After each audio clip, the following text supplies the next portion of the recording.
Chegamos na divisa entre Brasil e Paraguai, ou seja, a divisa entre Foz do Iguaçu, no extremo oeste do Paraná, com a cidade de Hernandárias, no Paraguai. Porque aqui nós estamos na Itaipu Binacional, a maior geradora de energia da história. Para você ter noção do quanto energia foi já gerada aqui pela Itaipu, o que ela gerou, 2,9 milhões de gigawatts-hora, é o suficiente para abastecer o planeta Terra por 45 dias. Sejam bem-vindos ao canal Engenheiro Wilson Júnior e hoje nós vamos trazer um conteúdo incrível sobre a Itaipu Binacional.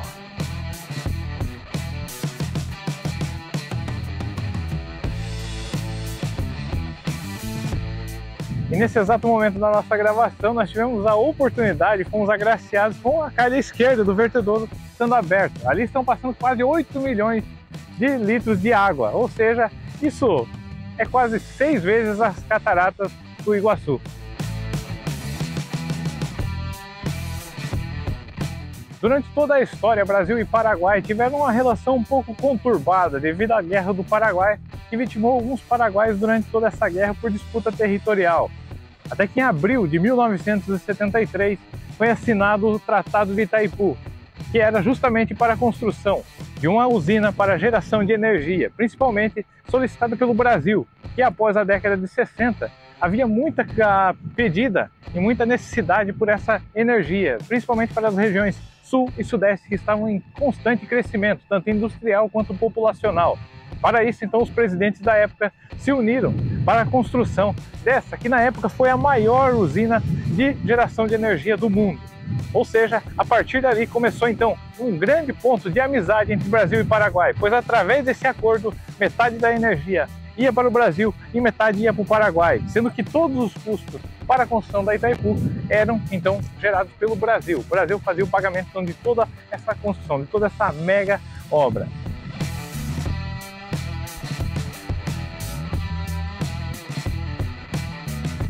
Mas agora, então, depois de contar um pouquinho desses detalhes da Itaipu, você é meu convidado. Vamos comigo, vamos lá para dentro da usina, vamos conhecer detalhe por detalhe dessa mega estrutura de engenharia. Vamos lá! E aí, pessoal, você que está assistindo esse vídeo da Itaipu e está gostando, não esquece de ir um pouquinho para baixo, deixar o seu like e também, se não é inscrito no canal, aproveita, se inscreve e ativa o sininho das notificações para não perder nenhum conteúdo. E se puder, compartilhe esse vídeo com seus amigos, com a sua família, para quem quiser descobrir como que é toda essa mega estrutura de engenharia em território brasileiro e em território paraguaio. Agora vamos lá para a próxima sequência da nossa visita à Itaipu Binacional. Chegamos já na primeira parte aqui do nosso tour pela Itaipu. E aqui vocês podem ver, aqui do outro lado, nós temos toda a parte administrativa da Itaipu. São empregados do lado brasileiro cerca de 1.300 colaboradores, do lado do Paraguai mais 1.600 colaboradores. E aqui a gente começa a ver toda a parte de estrutura da usina. Em questão de concreto, nós temos aqui cerca de 12 milhões de metros cúbicos de concreto empregados para a construção dessa usina. Na época, era uma tecnologia de ponta, porque você tinha que usar, por exemplo, alternativas, como empregar o uso de gelo no concreto para que tivesse o controle total da temperatura. Outro detalhe muito importante que nós temos aqui é esses condutos forçados, que é onde a água passa, ou seja, a água está lá em cima, a cerca de 200 metros de altura, ela vai descer, ou seja, lá você tem a energia potencial gravitacional, ou seja, essa água vai descer por gravidade por meio desses condutos forçados e vai passar até a parte onde tem a turbina, onde ela vai girar essa turbina e transformar essa energia potencial gravitacional em energia cinética, ou seja, a energia do movimento. E através desse movimento da energia cinética, ele é conectado então a um gerador, que então vai gerar a energia que sai daqui e vai para Brasil e Paraguai. Lembrando que para o Paraguai ele vai a 50 Hz, 50%, e para o Brasil vai 50% a 60 Hz. Outro detalhe muito importante de ressaltar também é que o Paraguai não utiliza toda a energia que a Itaipu gera para ele. Então, ele vende ao Brasil a um preço justo e o Brasil compra essa parte para abastecer também o território brasileiro. Aqui, trazendo mais detalhes aqui sobre esse conduto forçado, essa estrutura gigante aqui que vocês podem ver, esse tubo branco, ele tem em torno de 10 metros de diâmetro interno e cada unidade dele é numerada, ou seja, você vai ver aqui unidade 9, o 9, o 10, o 11. E outro detalhe muito importante que eu acabei descobrindo aqui é que você chega e olha que você tem a unidade 9 e a unidade 9A. Por quê? porque inicialmente foram colocados então 18 geradores, ou seja, 18 unidades geradoras de energia. E posteriormente, se houvesse então a necessidade de você colocar outras duas, já que a Itaipu foi projetada para 20 unidades geradoras, então você colocava. Por isso surgiu a nomenclatura 9A. Então aqui você vai notar que ao longo de toda essa extensão aqui, onde tem os condutos forçados, você vai notar toda a numeração das unidades geradoras e também cada uma que tiver a letra A, que nós temos aqui a unidade 9A e também a 18A, que foram colocados posteriormente devido à necessidade de geração de energia. O que passa aqui dentro, nesses tubos, esses condutos forçados, é equivalente a 700 metros cúbicos por segundo, ou seja, a cada 2 condutos forçados desses você tem a vazão lá do Rio Iguaçu. E um detalhe importante que eu vou mostrar aqui para vocês, você sente aqui o barulho da água passando. Olha que interessante. Isso é incrível. Agora vamos lá e vamos conhecer mais um pouco dessa usina espetacular. E quem está nos acompanhando aqui nessa visita incrível à Itaipu Binacional é o engenheiro Cláudio, da Itaipu, e também o Rafael, que é da parte de imprensa aqui da Itaipu. Muito obrigado por nos receber aqui e vamos descobrir mais sobre essa que é uma das maiores geradoras de energia do planeta. Vamos lá!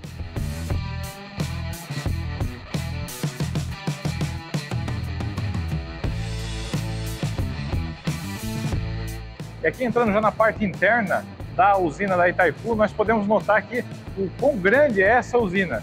Não é mesmo, engenheiro Cláudio? Isso mesmo. Nós estamos aqui dentro da barragem principal, né? Então são blocos, uma estrutura de concreto de 185 metros de altura, né? São os blocos mais altos da barragem, então nesse local que a gente está, né? Então a gente pode ver a estrutura que é gravidade aliviada, né? O tipo da barragem, né? E dá para visualizar também a parte da fundação, né? Que é o antigo leito do rio, onde passava o rio antes da construção da barragem, né? Da formação do reservatório. Lá na parte de baixo você consegue enxergar parte da rocha, né? Então essa barragem de concreto, ela está assentada numa fundação muito sólida, muito firme, que é o bloco de basalto, né? São derrames basálticos, né? E que fornece um suporte muito interessante para essa estrutura que é muito pesada, né? Então, você tem uma barragem e tem um reservatório também. E por sorte a gente tem um tipo de fundação muito boa, né? Teve que ter seus tratamentos, né? Como qualquer estrutura de grande porte, mas suporta muito bem as condições que tem impostas de carregamento. Até inclusive o pessoal muitas vezes olha por fora e imagina que toda a estrutura aqui é maciça, mas não, a parte interna dela é um espaço onde foi utilizado então para colocar as unidades geradoras. Isso, exatamente. Nós temos na Itaipu alguns tipos diferentes de barragem, né? Tem barragem de aterro, né, que são de terra, né, enrocamento, e as barragens de concreto, daí que a gente tem dos tipos contrafortes, né? Essa que a gente está, uma barragem de gravidade aliviada, então ela tem um alívio, né, um vazio, entre aspas, de concreto, e tem as barragens da estrutura de desvio, que são blocos maciços daí. Aí você só vai enxergar realmente as galerias, né? Não tem essa parte aberta assim, entendeu? Esse vazio. Esse tipo de barragem o pessoal chama de catedrais, as catedrais. É um tipo de apelido que deu para esse tipo de barragem. Quando a gente estiver lá dentro, aí vocês vão perceber essa lógica do vazio, né, da gravidade aliviada. Vamos lá, pessoal, vamos conhecer mais um pouquinho então da Itaipu. Aqui um detalhe importante, até de ressaltar, é que isso daqui, engenheiro, não são andares. Não são andares. São as elevações, as cotas, né? Então é referência em relação ao zero, que é o nível do mar, onde vocês moram lá em Balneário Camboriú. Então aqui a gente está, por exemplo, na cota 74 em relação ao nível do mar. Nós vamos descer agora na 44, né, para chegar até a fundação que fica na cota 40. E aqui agora nós chegamos na cota 40, ou seja, o que quer dizer? Nós estamos aqui onde passava o Rio Paraná, aqui na parte das fundações da Itaipu. Para vir aqui um pouquinho mais para o lado, vocês podem notar, aqui a gente está pisando, engenheiro Cláudio, na rocha onde original. Era o Rio Itaipu. Isso mesmo. O Rio Paraná. Rio Paraná, exatamente. Passava aqui nesse local, né? Então mais ou menos na cota 40, mais ou menos uns 50, 55 metros de profundidade que o rio passava aqui. A gente estaria debaixo d'água, né? Então, por conta da construção da barragem, daí formou o reservatório, né? Essa parte toda, para ser construída, foi feita uma ensecadeira, né? Ensecadeira de montante, ensecadeira de jusante, né? Para trabalhar no seco daí, tá? E até um detalhe importante que, antes de iniciar a parte da construção, foi então feito o canal de desvio. Isso, que é um perfeito. canal de aproximadamente 2 km de extensão. Exato. Porém, esse canal ele não chegou a escoar toda a água para possibilitar a construção da barragem. Então, foi construídas as ensecadeiras para... A ensecadeira, elas são barragens temporárias, né? São barragens temporárias que são feitas para poder daí drenar uma água nesse local que a gente está e poder se construir no seco daí, né? E fazer investigações também na rocha, né? A partir de um ponto firme seco daí. Tá? E aqui, então, nós temos mais áreas ali. Sim. No outro lado. Então. Exatamente. Então, eu estava comentando da gravidade aliviada das catedrais, exatamente esse vazio que a gente está observando aqui, né? O pessoal chama de catedral essa forma aqui, né? Tem as formas das catedrais aqui internas na barragem, né? Uma parte bem interessante. Então, a estabilidade da estrutura é dada pela sua forma, né? Então, não... entre aspas, se economizou concreto, né? Toda essa parte que deveria, teoricamente, ter concreto, né? Mas pela forma da estrutura, que tem a base alargada, aí a estabilidade dele é dada com essa base alargada da estrutura, como a gente pode ver no desenho ali, né? Então, tudo que a gente tá aqui dentro é vazio, né? É um vazio de concreto que não foi necessário encher de concreto, vamos dizer assim. Então a barragem não tem essa estrutura aí. Tá? Agora uma curiosidade, essa água que passa aqui é da própria barragem? Sim.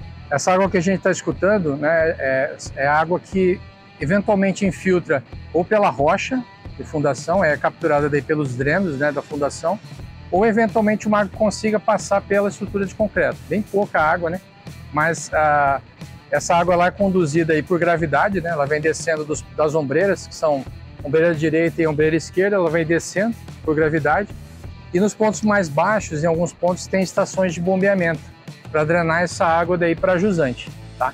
Então, no bloco do lado, a gente vai ver uma estação de bombeamento, de drenagem, dessa água de drenagem, né? E dá para a gente observar essa questão. Então, tem que retirar essa água daí para fora. Né? Até aqui, inclusive, pessoal, o engenheiro Cláudio estava mostrando aqui, nós temos aqui mais parte da estrutura, né? Isso. Toda a parte de funcionamento da usina, Isso. que foi então aproveitado por esse vazio, por conta da estrutura. Exatamente. Então, um dos espaços aqui, a gente tem uma das estações de drenagem, né? A gente tem várias bombas aí de drenagem. Essa tubulação grande aqui, ó, tubulação verde, ela conduz a água daí lá para cima. Então, você vai ver que ela segue ali, tá vendo? A bomba tem que fazer, as bombas tem que fazer, o conjunto de bomba tem que fazer essa água subir até lá em cima para jogar para jusante daí no rio, tá? Então, toda a água que eventualmente infiltrou pela barragem ou pela estrutura, né? Ela é coletada até as estações de bombeamento, são 3, 4 estações de bombeamento que tem internamente a barragem, né? E é conduzida para fora daí para segurança.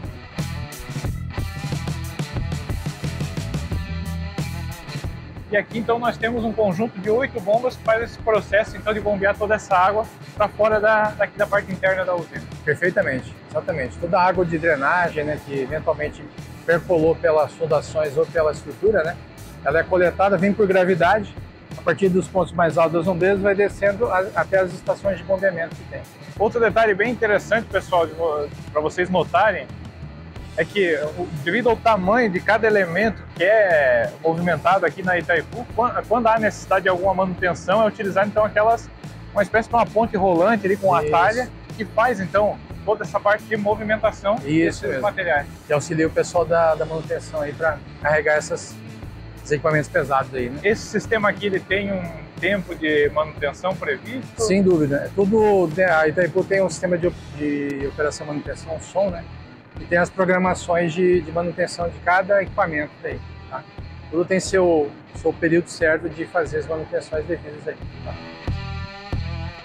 Então, a gente queria mostrar para vocês um túnel que tem na fundação da barragem, né? Esse túnel ele foi construído para que os geólogos pudessem investigar bem a fundação, né?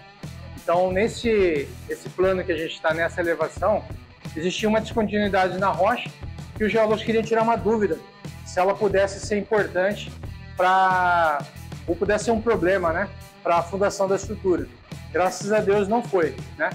Mas ele, como foi feita uma escavação de um túnel, ele ficou como um túnel para drenagem, né? Então da água de percolação. Esses tubos que a gente vê aqui são tubos para conduzir a água do teto do túnel eventualmente, porque tem furos que foram feitos, são os drenos, né? Então eles terminam ali, aí a partir do determinado ponto onde tem a parede do bloco, da rocha, desce um tubo para conduzir a água que eventualmente percole pela rocha, né, para a canaleta. E aí toda a água que infiltrar ou percolar pela rocha é coletada e é medida aqui nesse medidor de vazão. Então esse aqui é um equipamento de segurança da barragem, tá? Ele é um equipamento que os leituristas podem vir fazer a leitura de quanto de água está passando aqui. E também nós temos na Itaipu um sistema automatizado que dá leituras a cada meia hora, né, das condições de segurança da estrutura. Então, um dos parâmetros que são controlados aí para a parte civil, para a parte de segurança de barragem, é a vazão, né, a infiltração de água pela estrutura ou pela rocha. Sabe? E o detalhe é que a água é bem cristalina. Bem cristalina, exatamente. Uma água bem limpa mesmo, né? Então, é uma outra característica também que se mede se tem alguma presença de finos, né, de material dissolvido, né, nessa água. Tá? E no caso, esse sistema aqui é interligado com computadores lá em cima? Exatamente. Então, nós temos 270 sensores, né? A instrumentação é bastante ampla, né, na Itaipu. São milhares de instrumentos. Desses milhares de instrumentos, 10% deles nós resolvemos automatizar. Os que não são automatizados, tem uma equipe de segurança de barragem, de leituristas, né, de técnicos, que fazem a coleta daí com alguma periodicidade, semanal, mensal, dependendo do tipo de instrumento, né? No caso dos medidores de vazão, a leitura manual é feita semanalmente, né? E dos 10% dos instrumentos que a gente julga mais importantes, a Itaipu investiu na automatização deles, tá? E aqui, pessoal, um detalhe muito importante, eu até estava conversando com o engenheiro Cláudio, é que por ser uma área binacional, nós temos aqui pessoas do Paraguai e do Brasil trabalhando, todas as informações são passadas em 2 idiomas. Português e espanhol, exatamente. Perfeito. Esse aqui é um controle antigo, né? Esse aqui ficou aqui, é bem antigo isso, mas permanece essa mesma lógica aí de manter os 2 idiomas aí para várias sinalizações que a gente tem, placas, né? E mais uma curiosidade que a gente descobriu aqui, vocês olham essa escada e imaginam uma escada metálica, mas não é bem assim. Isso aqui é tudo de plástico, é isso mesmo, né? É isso mesmo, exatamente. A gente resolveu, como é uma área aqui próxima do túnel, que é uma área bastante úmida, né? Então favoreceria a corrosão daí de uma estrutura metálica. Resolvemos fazer implementar uma escada aqui com teste, né? E está funcionando bem. Uma escada polímero, né? De polímero. Parece metal, mas é plástico, tá? Material plástico. E funciona bem, tá se desempenhando bem. Não tivemos nenhum problema com ela.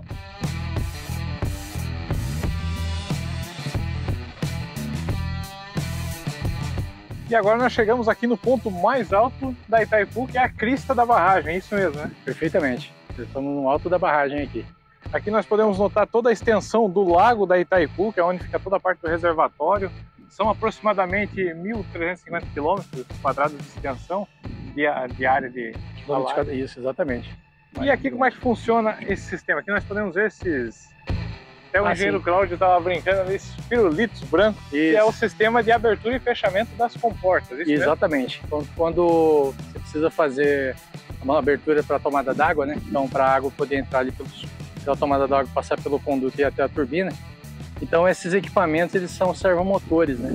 E fazem a partir deles fazem as aberturas e fechamento daí das comportas. E aqui nessa parte mais próxima aqui, é onde fica toda a parte de captação da água. Exatamente, que vai gerar a tomada d'água. Abaixo dessa linha d'água ali, a gente não enxerga ela, né? Mas tem as grades, né, de proteção para eventualmente tiver corpos flutuantes, para não entrar ali na turbina, né, não danificar a turbina.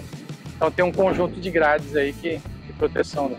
Então, inclusive olhando assim, parece uma praia, mas não é aconselhável nadar, não? Não, aqui próximo não dá, não. Obviamente tem prainhas nas margens, né? Mais próximo das margens tem algumas praias aí artificiais, mas aqui próximo não é permitido. E aqui a gente pode notar também que toda a parte das torres de energia são torres que saem justamente aqui da Itaipu para distribuição. Exatamente, são linhas de transmissão, né, a partir daqui da central hidrelétrica. Uma parte delas vai até a subestação que fica na margem direita, aqui dentro da própria área da usina, né? E a outra parte, a outra metade já segue para Furnas, né? Uma subestação de Furnas que fica em Foz do Iguaçu. E esse sistema, como é que funciona todo esse sistema de transmissão, né, da energia? Qual é o risco de haver alguma paralisação devido a alguma manutenção ou alguma outra ocorrência? A Itaipu ela é responsável pelas linhas de transmissão até chegar a Furnas, né? Então, existem alguns quilômetros de linha que são de responsabilidade da Itaipu. A manutenção, as inspeções, né, com a equipe própria. E a partir de Furnas daí é que é interligado para o sistema elétrico brasileiro. Né? E aqui nós temos uma demarcação que é quase que típica aqui da Itaipu, que nós, por exemplo, nesse exato momento eu estou em território paraguaio e o engenheiro Cláudio em território brasileiro. Aqui, ao longo de toda a barragem, todas as salas aí, em todos os lugares que a gente vai passar, vocês vão notar que vai ter sempre essa divisória, onde metade Paraguai e a metade Brasil. Exatamente, é uma marcação simbólica, né? Porque dentro da área da usina a gente não fala Brasil e Paraguai, né? Mas se você estaria então na margem direita, né? E margem Paraguai, eu estaria na margem brasileira aqui. Na Itaipu a gente fala margem direita para se referir seria o lado Paraguai e margem esquerda para referir ao lado brasileiro. Senhoras e senhores, aqui tem um pouco de parada. E muito interessante que hoje a gente foi agraciado é que o vertedouro está aberto, isso mesmo. Exatamente. A condição normal de um vertedor é ele fechado com a usina gerando energia, é isso? Perfeitamente. Então, quando a gente vê o vertedouro aberto, né, sinal que há um excedente de água, né? E aí a usina precisa escoar esse excedente. Pode ser situações de enchente, de cheias, né, que vem chegando, e onde há necessidade dele escoar o excedente. O normal é passar pela turbina, né? A água turbinada daí, né? Mas em situações de necessidade, abre-se a cara do vertedor. Fazendo um exemplo hipotético, a água que passa ali, vamos supor, é dinheiro perdido, vamos dizer. Sob o ponto de vista energético, seria um desperdício de energia, né? Mas como a Itaipu é uma usina a fio d'água, né? Ela não tem essa necessidade de reservar água, né? Então o que chega, ela tem que ou turbina ou verte. E aqui de cima, pessoal, é bem interessante ter uma visão aqui de baixo. Você nota o tamanho que é toda a estrutura da Itaipu, inclusive daqui consegue notar o canal original do Rio Paraná, e lá na lateral esquerda, lateral esquerda mesmo? Isso, na margem esquerda você tem o canal de desvio ali. E lá na margem esquerda nós temos o canal de desvio que foi construído justamente para viabilizar a construção da estrutura da Itaipu. Agora nós vamos para a casa de força agora, conhecer a casa de força. Inclusive, posteriormente, nós vamos conseguir descobrir qual que é a vazão que está passando lá no vertedouro, que é essa imagem bonita que vários turistas vêm aqui para Itaipu sonhando em ver esse espetáculo aqui dessa usina. Vamos lá. Pessoal, curiosidade no meio aqui do vídeo, se vocês notarem a água que desce pela calha esquerda do vertedouro, vocês vão notar que a água faz um movimento de subir. Só por que existe isso? Seria um dissipador de energia, ou seja, dissipa a energia que desce da água e então não faz com que não ocorra uma erosão no leito do Rio Paraná. Por isso que ela tem sempre essa parte um pouco mais inclinada na ponta dela, para que a água não cause então essa deterioração. Chegamos agora em mais uma parte da Itaipu, que é a sala de despacho de carga. Aqui a gente pode então monitorar qual que é a vazão que está saindo, por exemplo, lá no vertedouro, né? Exatamente, entre outras informações que tem, né? A gente consegue ver lá naquele painel, na parte inferior direita do painel ali. A vazão que está chegando em Guaíra, por exemplo, a afluência em Itaipu, né? E também a vazão vertida e a vazão turbinada aí, até por setor, 60 Hz ou 50 Hz. 60 Hz, no caso, é o lado brasileiro. Exatamente. E 50 Hz é o lado Paraguai. No caso aqui, nesse painel, a gente pode monitorar também toda a vazão que está saindo lá no vertedouro, que no caso é de 7.847 metros cúbicos por segundo. E exatamente, é o equivalente a mais ou menos umas 6 vezes a vazão do Rio Iguaçu, onde estão as cataratas do Iguaçu. E entre outros dados também, nós temos ali a produção atual, o quanto está gerando de energia a Itaipu nesse momento, que no caso é 8.063 megawatts, E mais um detalhe interessante é que, fruto dessa binacionalidade, é que a cada turno, por exemplo, nós temos aqui um brasileiro e um paraguaio. Não necessariamente lado a lado, mas tem essa... Sim, exatamente. Tem um colega da operação brasileira e um colega da operação paraguaia. Isso mesmo. E aqui, vindo um pouquinho mais aqui, nós podemos também notar essa questão das linhas de transmissão que saem da Itaipu. Aqui nós saímos a 60 Hz, como eu já expliquei anteriormente para vocês. Aqui nós vamos então para a parte das furnas, ou seja, a parte da subestação. E tem a parte de 50 Hz que vai para o Paraguai, aqui vai para a Vila Ais. E a outra linha de transmissão que retorna então para o Brasil. E aqui como destino tem Paraná, Guaíra, Paraná, Cascavel Oeste, São Paulo, que é Ipaiporã, Itaberá, Tijuco Preto, e também São Paulo, que é Ibiúna.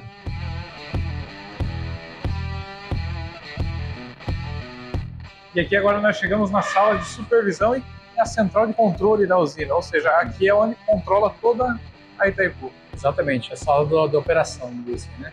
Os operadores aí operam a usina a partir desse local. E aqui nós podemos ver os equipamentos foram instalados na época da construção da usina, alguns analógicos ainda, e depois passou pela parte de modernização, e já veio o painel digital ali para até otimizar essa parte de edições que precisa, né? Isso, perfeitamente. E aqui tem mais um detalhe, assim como vocês notaram lá em cima na crista da barragem que tinha a divisão, aqui nós também temos. Aqui eu estou em solo brasileiro e o engenheiro Cláudio em solo paraguaio, margem direita e margem esquerda. Exatamente.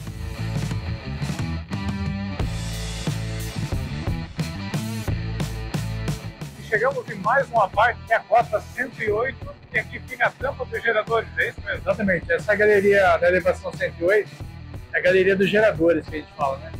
Então, todas as 20 unidades geradoras a gente pode ver a partir daqui pelo menos a tampa dos geradores aí.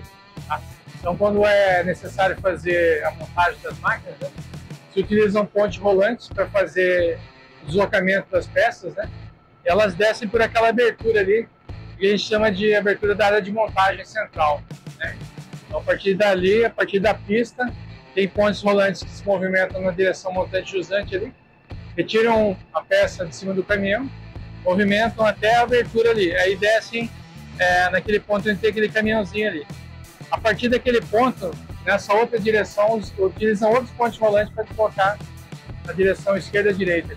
Inclusive, pessoal, um detalhe importante que a gente estava conversando aqui agora, que lá, com aqueles equipamentos que estão ali naquela parte central, dá para mostrar então a função daquela abertura que tem na parte superior. Isso. Justamente para descer equipamentos, ou vários outros tipos de peças que necessitam para manutenções aqui nessa área da usina. Exatamente. E agora nós chegamos no eixo da turbina. Para vocês entenderem, a Itaipu possui então 20 unidades geradoras, ou seja, cada uma delas possui um eixo desse modelo. Então na parte inferior dele é onde passa a água e que gira a turbina. A água que vem então dos condutos forçados, ela vem e passa por essas turbinas e faz todo esse movimento de giro ali que vocês notam aí nesse eixo. E na parte superior dele é onde se encontram então os geradores. Ao todo, ao longo das suas 20 unidades geradoras, 10 delas funcionam a 50 Hz, que vai para o Paraguai, a cerca de 90,9 RPMs, enquanto nós temos ali as unidades geradoras brasileiras de 60 Hz, que giram ali em torno de 92,3 RPMs. Ao todo, o eixo da turbina possui cerca de 3,70 metros de diâmetro, beleza, pessoal? Aqui nessa região da usina, pessoal, onde fica a parte do eixo da turbina, e como vocês podem notar, é um local muito difícil de você escutar alguns componentes nessa cabine aqui, então você precisa se comunicar, o pessoal está aqui dentro trabalhando. Aqui você nota a diferença, mas você consegue compreender muito melhor o que eu estou falando com vocês aí fora. E aqui a gente chegou no mirante central, depois de fazer todo aquele percurso que vocês acompanharam. Aqui, depois que a água já gerou energia, ela retorna então ao curso do Rio Paraná. E aqui vocês podem notar, inclusive, aqui eu já mostrei lá em cima da crista da barragem para vocês. Essa parte aqui é onde foi feito então o canal de desvio do Rio Paraná para a construção da usina. E também é possível ter uma visão mais ampla da barragem, dos condutos forçados, da sala administrativa que nós fomos visitar e também de toda a extensão, a parte de estrutura de concreto e também a parte de barragem em forma de enrocamento, que são então construídas juntamente com rochas ali, que vocês podem notar aqui mais nessa parte da barragem. Beleza, pessoal?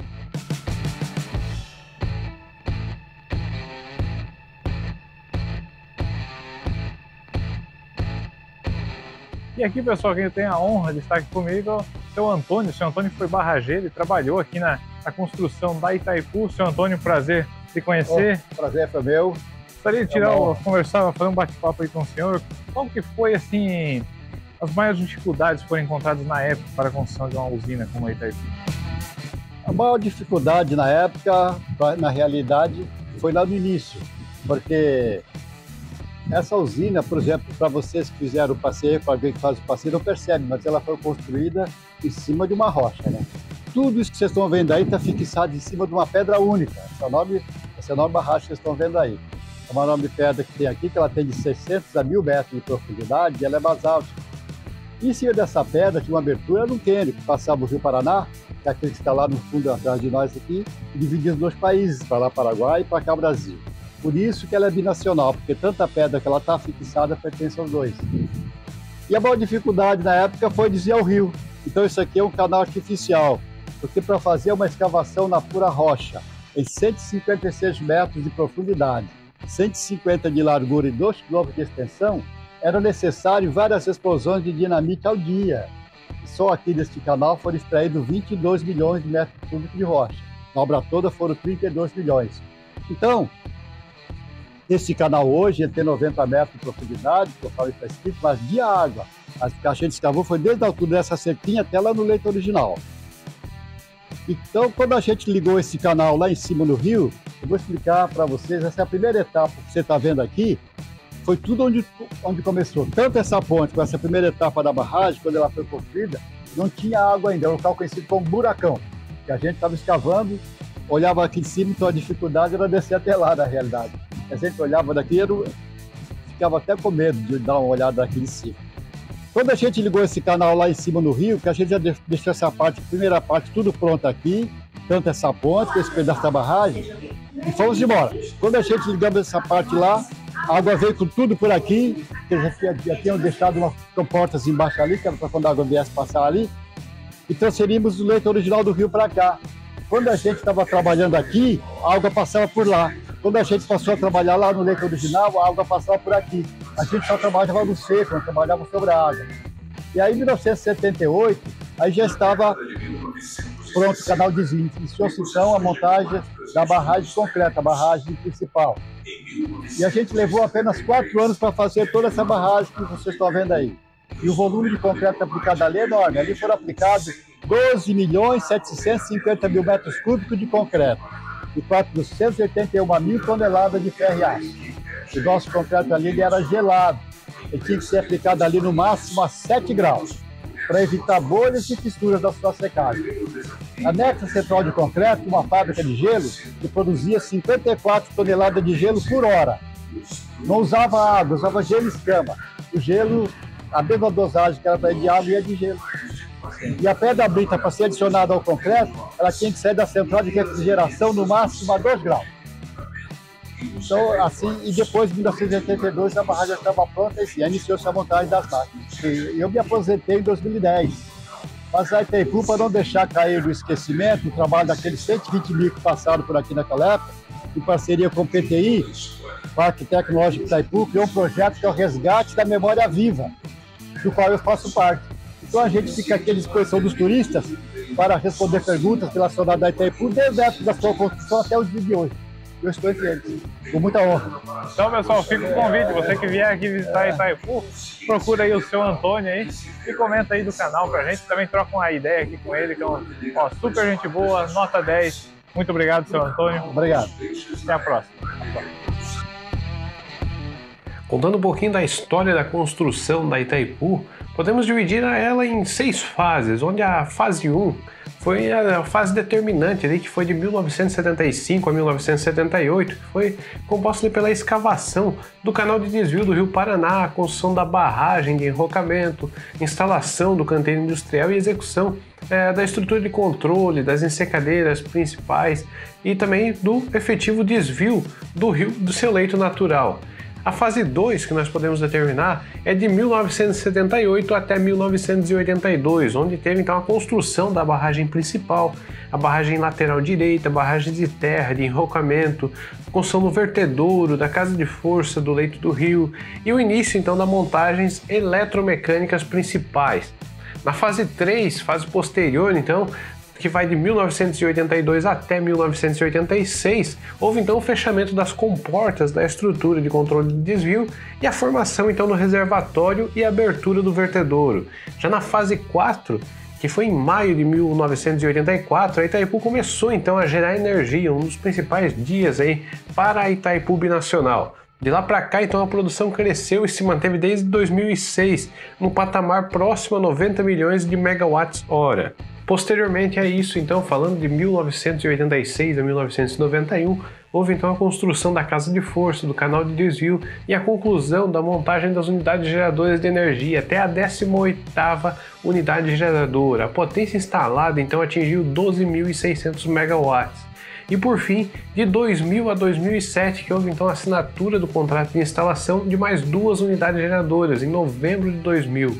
A 19ª unidade geradora, determinada então e nomeada como Unidade 9A, começou a operar comercialmente em dezembro de 2006 e a última unidade geradora, que era a Unidade 18A, entrou em operação, comercialmente falando, em abril de 2007. As 2 últimas unidades geradoras de Itaipu foram inauguradas então pelos presidentes do Brasil e do Paraguai em 21 de maio de 2007. Segundo alguns estudos geológicos, estima-se que a vida útil da usina, em função do assoreamento do lago, tem em torno de no mínimo 200 anos aí de vida útil dela, devido aí a ocasiões como o assoreamento do lago da Itaipu. Espero que vocês tenham gostado desse conteúdo aqui na Itaipu. Gostaria de agradecer a todo o setor de imprensa da Itaipu, ao Rafael, a Fabiane e também ao engenheiro Cláudio, que nos acompanhou aí durante todo esse tour por essa, que é uma das maiores usinas do mundo. Beleza? Muito obrigado, fiquem com Deus e até a próxima!